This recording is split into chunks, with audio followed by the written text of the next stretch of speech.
Hi there, welcome back once again to the Parkinson's Disease Education Podcast. In this episode, we're going to be talking about an important topic, which is basically what scams are out there that are targeting people with Parkinson's disease and their families.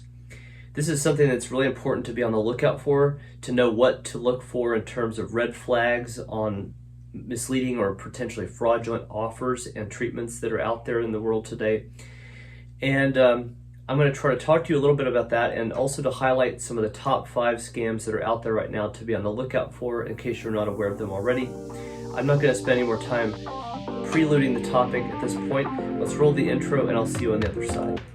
Welcome to the Parkinson's Disease Education Show, where we demystify the disease and empower you as the person with Parkinson's disease to reach your true potential. The content contained on this show is for informational purposes only and is not meant to be a replacement for information or advice that you receive from your in-person medical or therapy professionals. If you haven't already, I hope you'll consider subscribing, and for an even more personalized experience, please ask us about our memberships. Now, without further ado, let's start the show. So for those of you living with Parkinson's disease, it's no news to you that Parkinson's is a serious progressive neurological condition, but it definitely has a lot of potential to have good management already. So there's already medications that help with the symptoms. There's a lot of supplements that can potentially be helpful in managing the symptoms. And also there's a lot of treatments out there that can and do help prevent quicker progression and potentially even slightly reverse symptoms. So for example, we've talked a lot about this on the channel and the podcast about intensive and frequent exercise.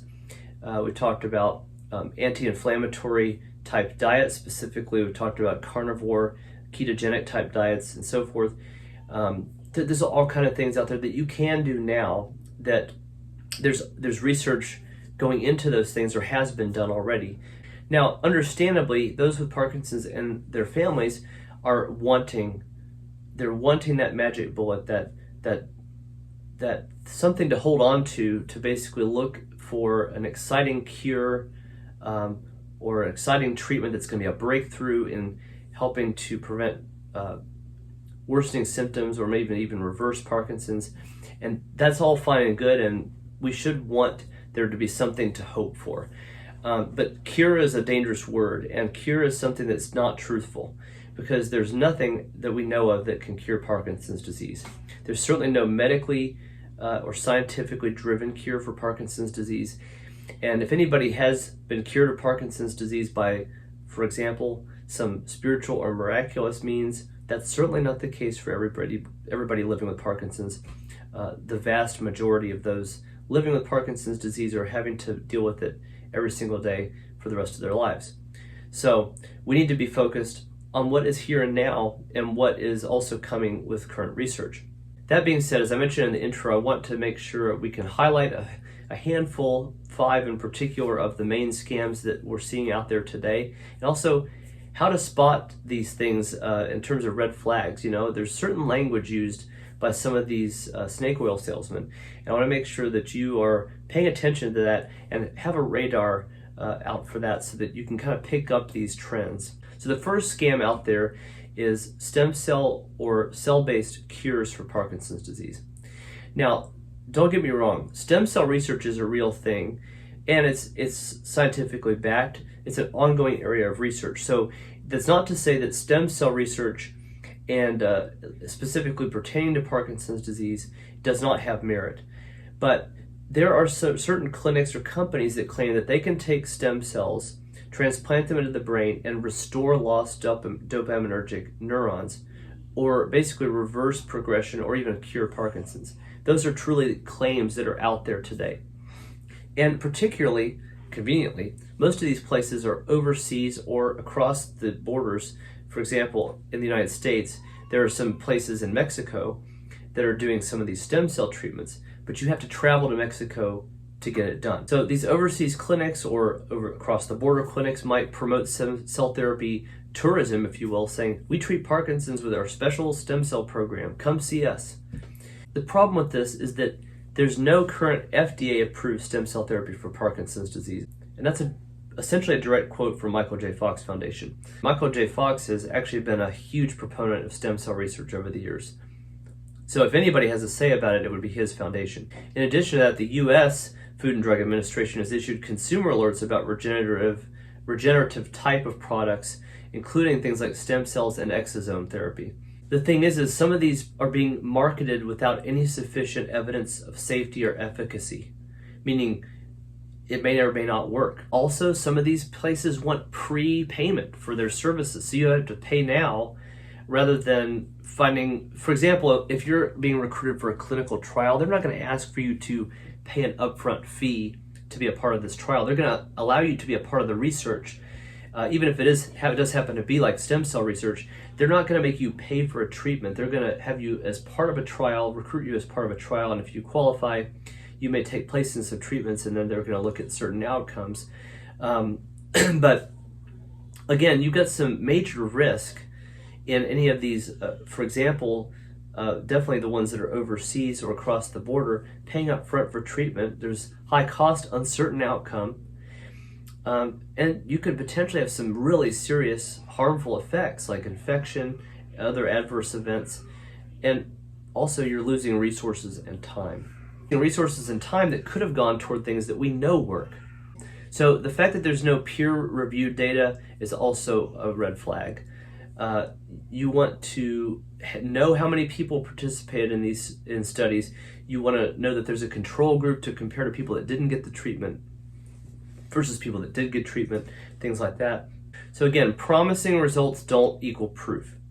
So while clinical trials are advancing for stem cells, there's no established FDA-approved stem cell therapies for the diseases I mentioned earlier. And also, investigational clinical trials are different than commercial for pay treatments. So you definitely want to make sure if you're doing something like this that it's truly a clinical trial versus you're having to pay to get treatment. There's a big difference. Second scam out there is unproven devices, bioelectronic gadgets, and patches, things like that.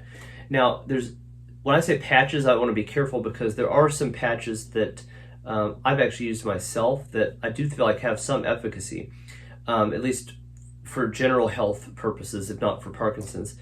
The patches I'm thinking of specifically are the LifeWave patches, X39 and so forth, which are a form of red light therapy because we don't have to go into all that right now. But basically, there's a specific patch that came up in my research on this. It's called the super patch.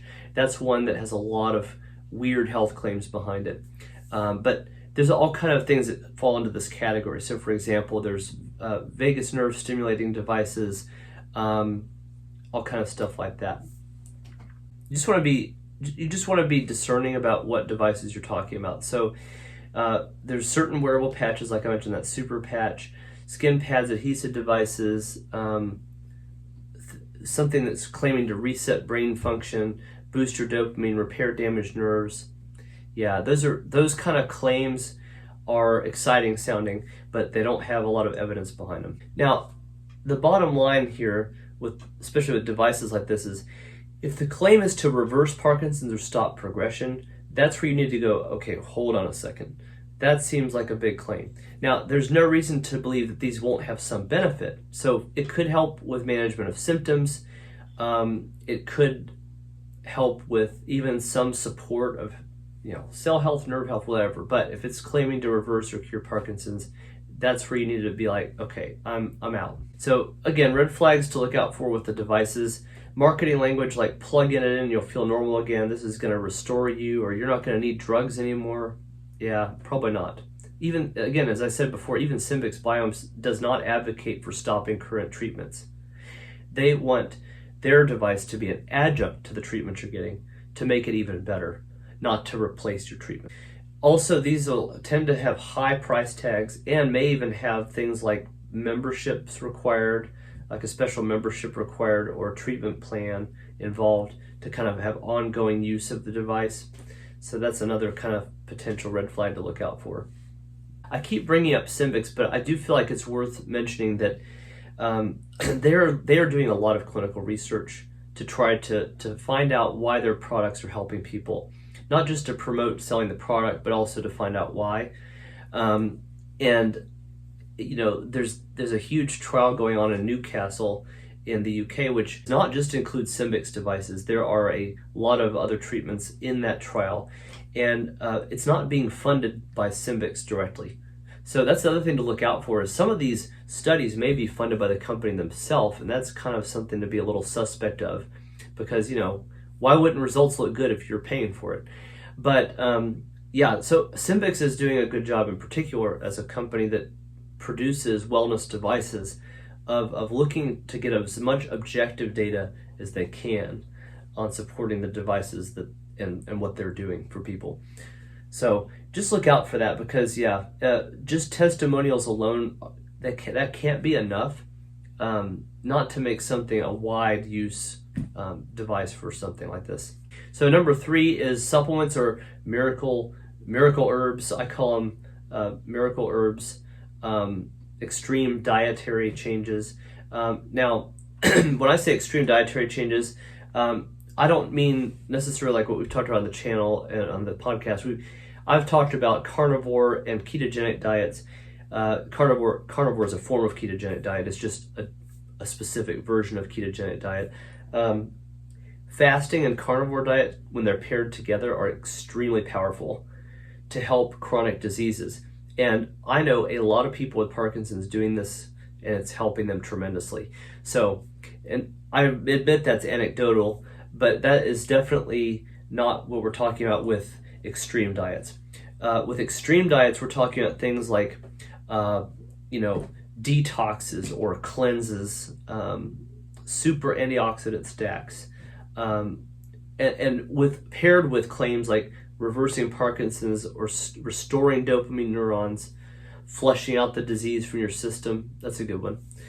Also, there's like vitamin, mineral, and herbal cocktails. So actually, the people I know that are helping people, the individuals that I know that are doing carnivore and fasting and so forth, they're actually not doing all these herbal cocktails and stuff. They're actually doing the opposite. They're actually eliminating as much as they can out of their, for example, they're eliminating as much as they can from their vitamins and supplements, going back to literally to baseline, and then gradually adding things back in to see what's truly actually helping with this. In this case, we're talking about, take this is all going to help you.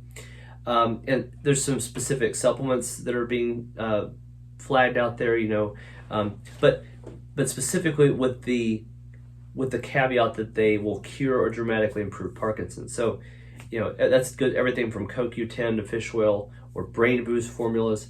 It's kind of just nonsense. Now CoQ10 is not a bad supplement whatsoever, and it could be very helpful as an antioxidant when you have Parkinson's, but it's not going to cure the disease. One of the things with supplements is there's an opportunity cost. You might be spending a ton of money on these tablets and capsules, and you're not really going to be spending those resources on actually evidence-based PD care. And again, you're looking for a magic pill that's going to help. Supplements are definitely a great way to help manage Parkinson's, but they should be done discerningly, not just taking whichever ones are linked to helping with Parkinson's. And look out for marketing language like 100% natural cures, no drugs needed, complete reversal, breakthrough formula, all those kind of words like that. Single products are not, a single product does not exist to help with Parkinson's disease, even just with management. There's actually an FDA list called 6 tip-offs to rip-offs. And there's a quote from that: "A health product is fraudulent if it is promoted to treat a disease, but not scientifically proven to be safe and effective for that purpose." So that's a general rule on supplements and things like that. We kind of already talked about this with the 4th one, but it's basically the same of overseas clinics, stem cell tourism, or unregulated foreign treatments for Parkinson's. And this isn't just necessarily for stem cell treatment. It could be any number of different treatments. It could be something like an ibogaine clinic, like we talked about ibogaine recently.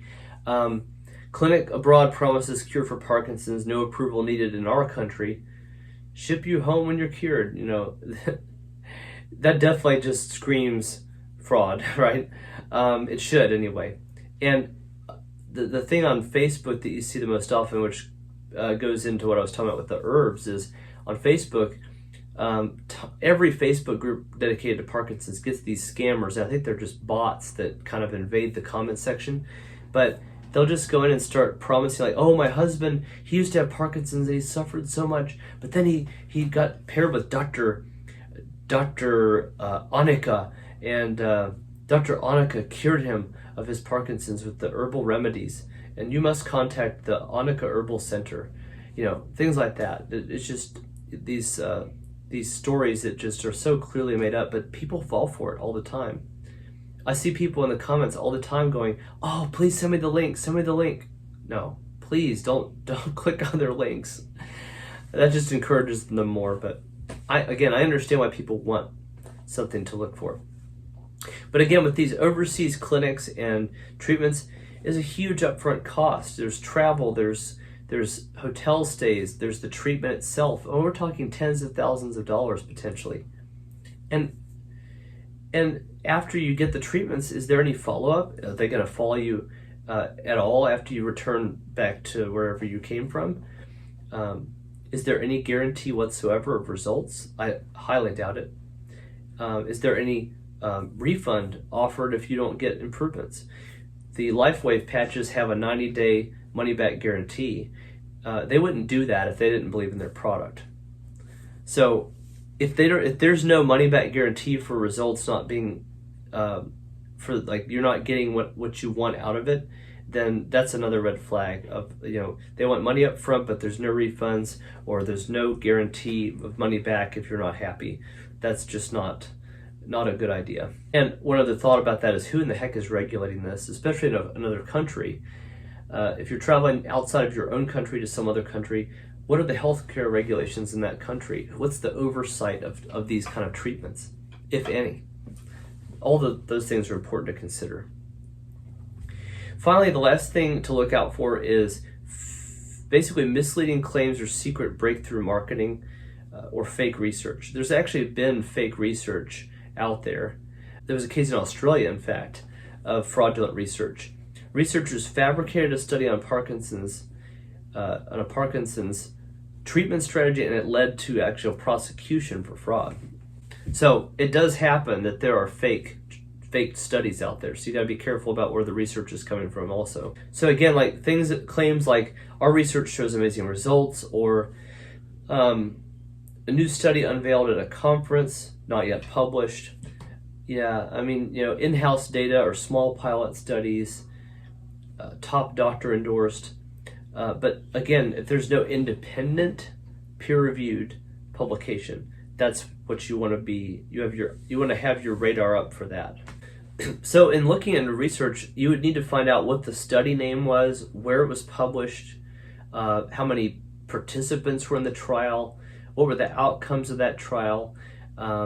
Look at the website clinicaltrials.gov. That's actually a United States site that shows all of the ongoing trials in certain areas of healthcare and research. There's other similar registries to that. But if they're legitimate trials, they're going to be on there. And clinical trials take a ton of time and work.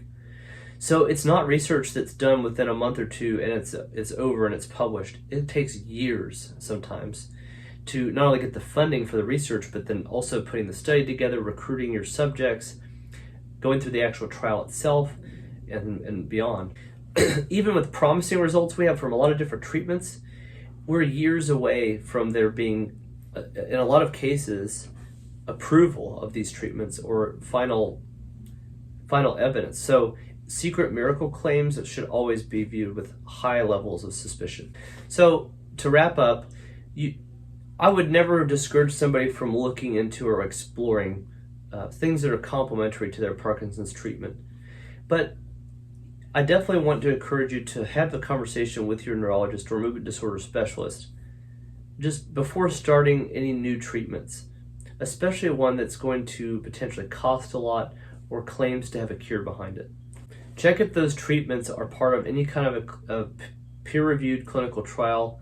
And if so, the risk benefit of that treatment is going to be discussed, or disclosed rather, in that paper. You want to see published data for evidence of these claims. So don't just take anybody's word or testimonial for it.